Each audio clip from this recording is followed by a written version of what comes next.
As we all know, Trump is so religious and he cares so much about God.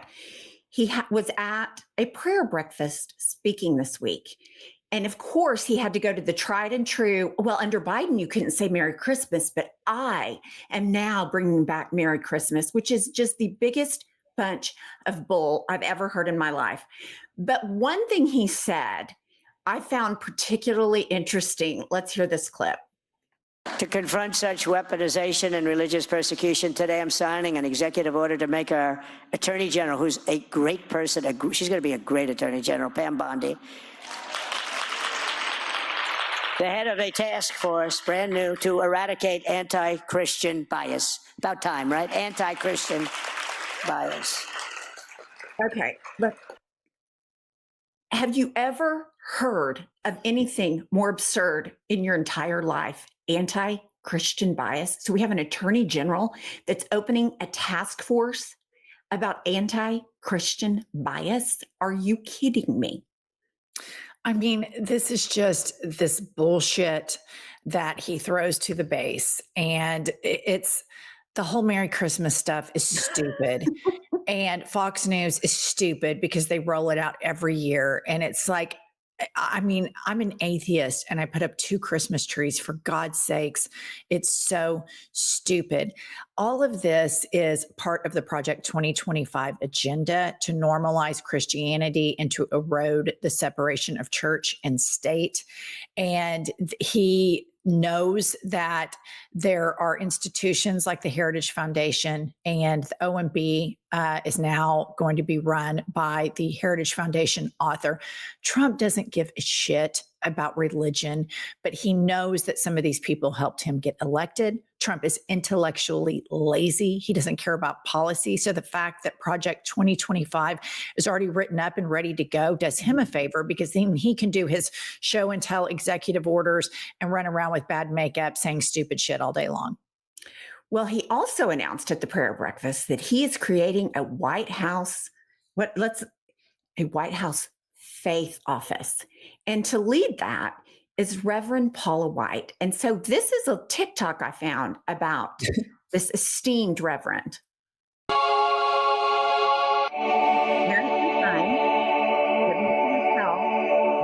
I have prayed for thee, that thy faith fail not. And when thou art converted, I need to take off my jacket. Y'all don't mind, do you? Come on. Preach. I know it's hard for some of you because you want me in a dress. Thank you. But this is just the way it is. And the only truth is the word of God, which comes in the alignment. Has to do with beginning. You have a beginning that is being released today. There is no glory without the reverence of God. So if we disrespect God, we're not going to have favor. We're going to have a bunch of Christian cliches and hypocrites running around talking about favor, but not having the authentic goods. And the world's going to think we're a joke. And I decree it. I declare it. It's being established. Come on, put the... Okay, I think she's already a joke. She's already a joke. She's always been a joke. These evangelical preachers, this is a business. We talk about big pharma. We talk about big oil. There's also big Christian. It is a multi-billion-dollar industry, tax-free. And this is where all of the indoctrination lives, every single bit of it. Furthermore, to QAnon's point, all of the grooming that I have seen that has been substantiated and confirmed is all in these institutions as well. So it makes sense to me that the man who will not release the Jeffrey Epstein would then collaborate with all of these hustlers and con artists and grifters. And this gal, all of them, they've been married 3 or 4 times. They've got a bunch of different kids with a bunch of different spouses, which I don't give a shit about. Okay. But I'm not the one that runs around talking about traditional marriage, traditional families, and all of this bullshit, because I don't know. I know people who have, mixed and blended families. I know people where there's 2 gay parents that have a wonderful family. A lot better parents than the 2 evangelical Bible thumpers that are big racist assholes. So this shit is just the performative Fox News circle jerk of bull shit. I hate it. I hate it. And it's so transparent that he's pandering to this right wing echo chamber of fundamentalist Christians.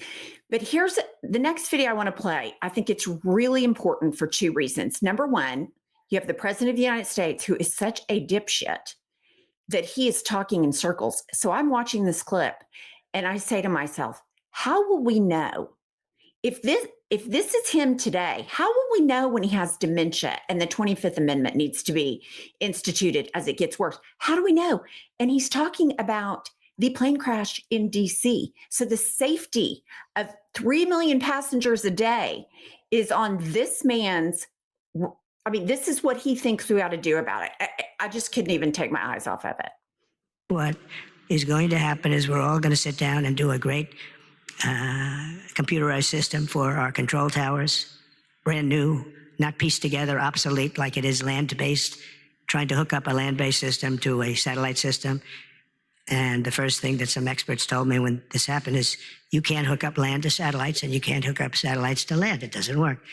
And we spent billions and billions of dollars trying to renovate an old broken system instead of just saying cut it loose and let's spend less money and build a great system done by 2 or 3 companies, very good companies, specialists. That's all it is. They used 39 companies. That means that 39 different hookups have to happen. And I don't know how many people of you are good in terms of all of the kind of things necessary for that. And it's very complex stuff. But when you have 39 different companies working on hooking up, different cities had different people, you need one company with one set of equipment. And there are some countries that have unbelievable air controller systems. And bells would have gone off when that helicopter literally even hit the same height because it traveled a long distance before it hit. It was just wouldn't stop. It was, follow the line. But bells and whistles would have gone off. They have them where it actually could virtually turn the thing around. It would have just never happened if we had the right equipment. And one of the things that's going to be, I'm going to be speaking to John and to Mike and to Chuck and to everybody. We have to get together and just, as a single bill, just pass where we get the best control system. When I land in my plane, privately, I use a system from another country because my captain tells me I'm landing in New York and I'm using a system. I won't tell you what country, but a system from another. Did you feel safer after he said all that? What was he talking about?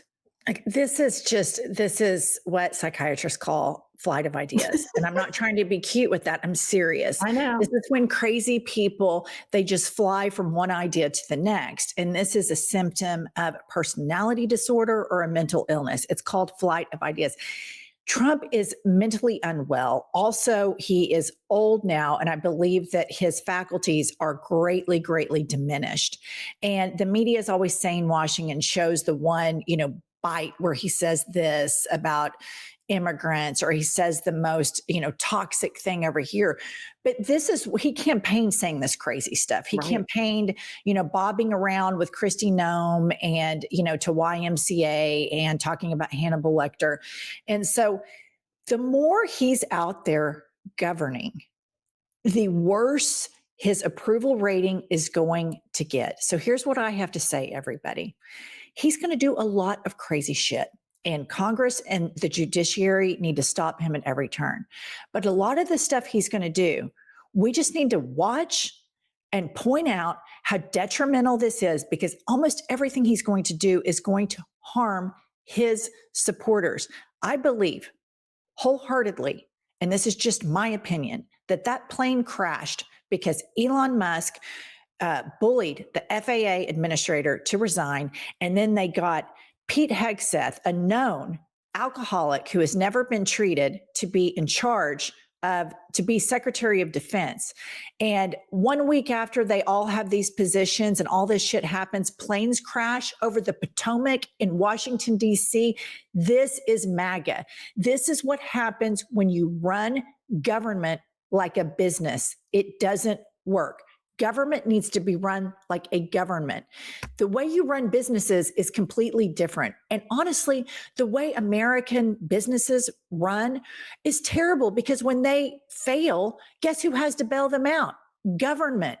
So this is going to be an epic disaster. By the time we get to 2020 to the midterms to 2026, by the time we get there, this is going to be a layup if the Democrats can consolidate their messaging, because this guy is dumber than a box of hot rocks surrounded by a bunch of other dummies. This is the worst of the American population that has ascended to all of these powerful positions. And it is going to be a continued pervasive onslaught of disaster after disaster, in my opinion. I completely agree. And two things I want to point out. Number one, every business Trump has ever run, I mean, he's bankrupted 6 times. He's bankrupted casinos. So he can't run a business either, just for the record. Yeah. And who do you think, in closing, what's the guess on who he wants to run all these great land computer satellites? Who do you want to put in charge? I'm sure it's the dipshit ketamine snorter, Elon Musk. Of course it is. Of course it is. Okay, well, on that uplifting note, we'll see you later.